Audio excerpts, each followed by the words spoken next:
country, and I have a great pleasure of being here with District 2 candidate Bryce Randall. Thank you, John. Thank you. Now, we're out here at Frogtown, right? And you have a booth out here.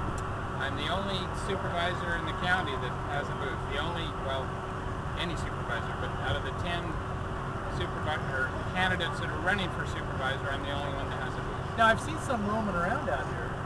Yeah, a couple of them been walking around. Now, you are from West Point, business owner in West Point.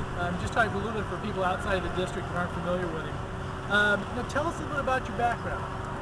I grew up on a dairy farm in Idaho. I graduated from BYU with a BS degree in mechanical design, engineering technology is what it was called.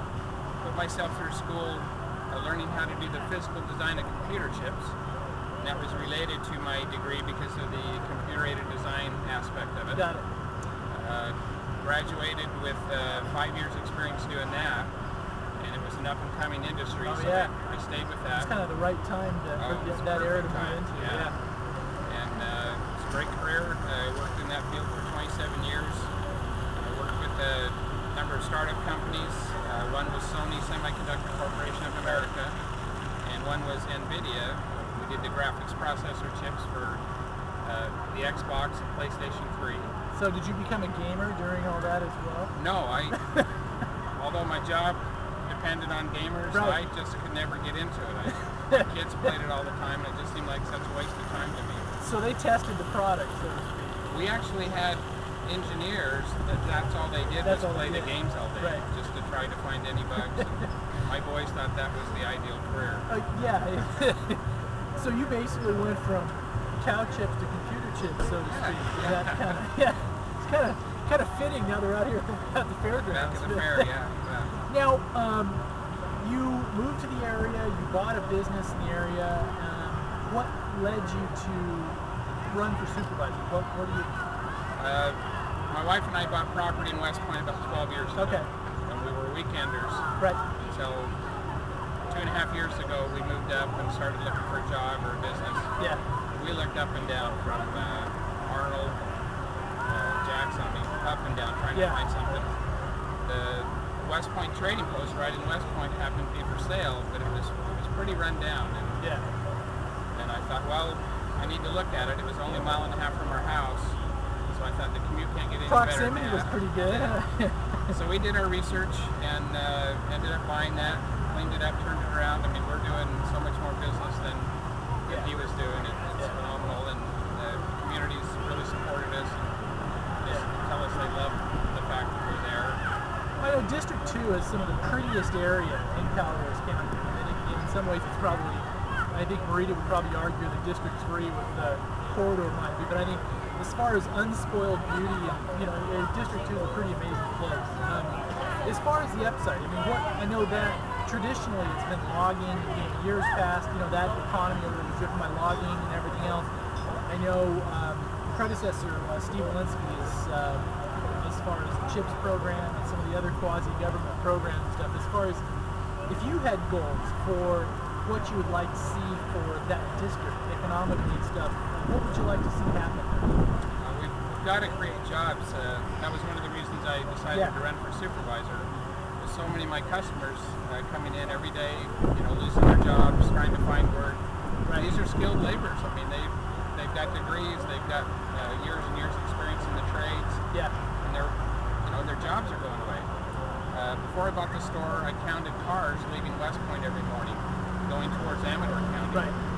There was a car a minute for 2 hours straight leaving West Point, going out of our county, and I assumed for jobs. Which is good for coffee sales in the morning. The first thing I did was fresh donuts and coffee every morning. I think we can create a lot of jobs locally without ruining our style of living. Yeah. Cottage industries. If you get 20 small businesses up in the next year and they each employ 3 or 4 people, that makes a good impact on the area. Yeah. And we can do that as long as we protect our personal property rights so that we can build a shop in the back of our property and open a business. So those are the things I'm concerned about with the general plan. Right. We put a lot of time and money into it. Let's keep it going, but let's just make sure it heads the direction we need it to. Now, you think that, and I know this has been some concern of a number of people watching the general plan process go forward. You think that if they make some mistakes on it, going that it may, where people would lose their entitlements, be able to use their property the way that they would need to? It can happen. Hopefully everyone's paying attention to how their property is being zoned in the general use map. If I own a piece of property outside of the industrial zone, for instance, it'll cost me about 10 grand to rezone it. Right.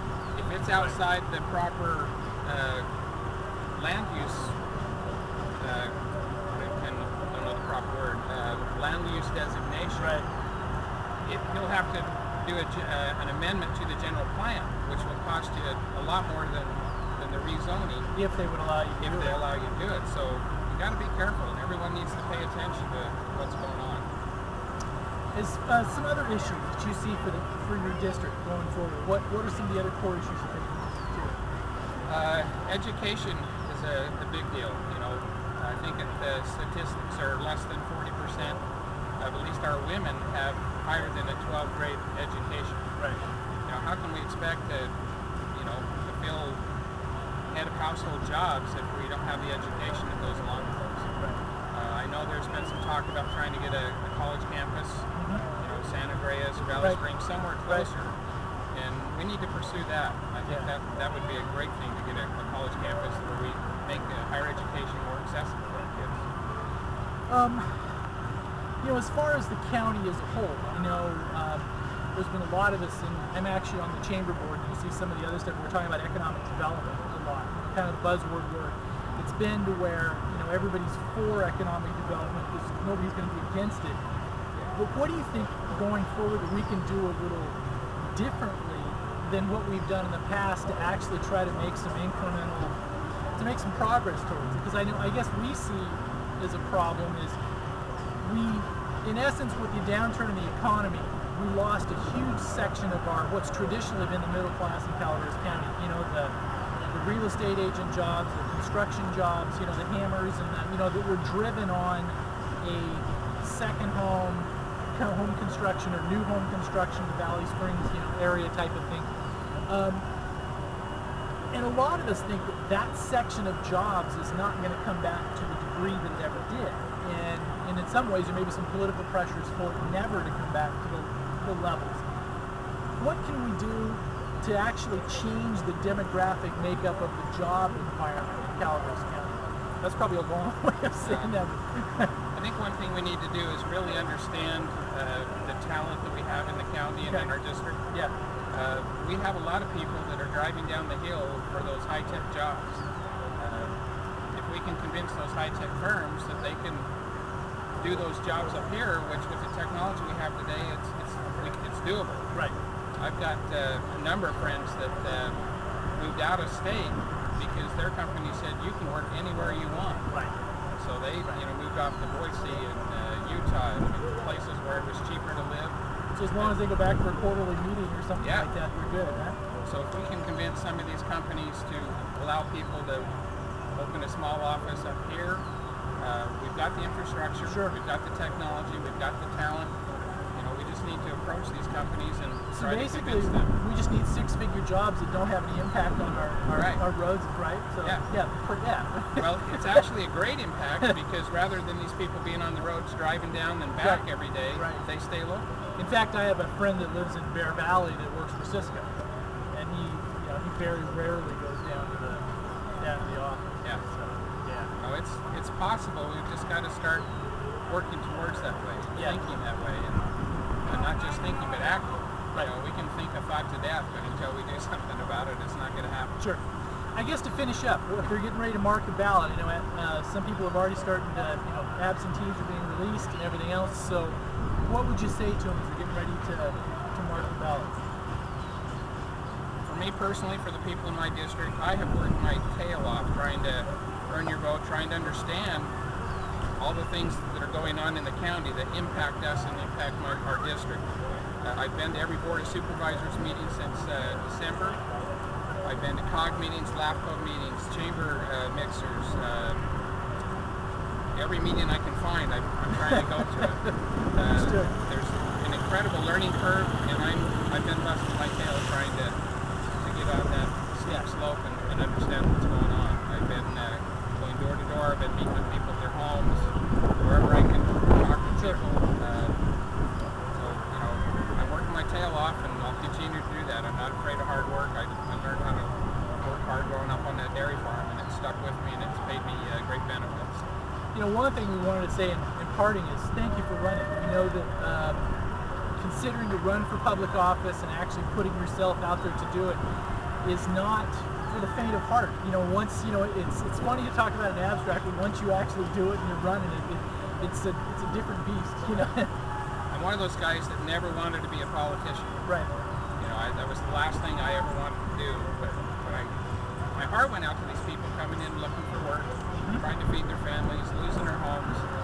And, someone had to do it, and I thought, well, shut up and try and do it. So very cool. Thank you very much for doing it. Thanks for Thanks, spending a few minutes. appreciate it. Thank you.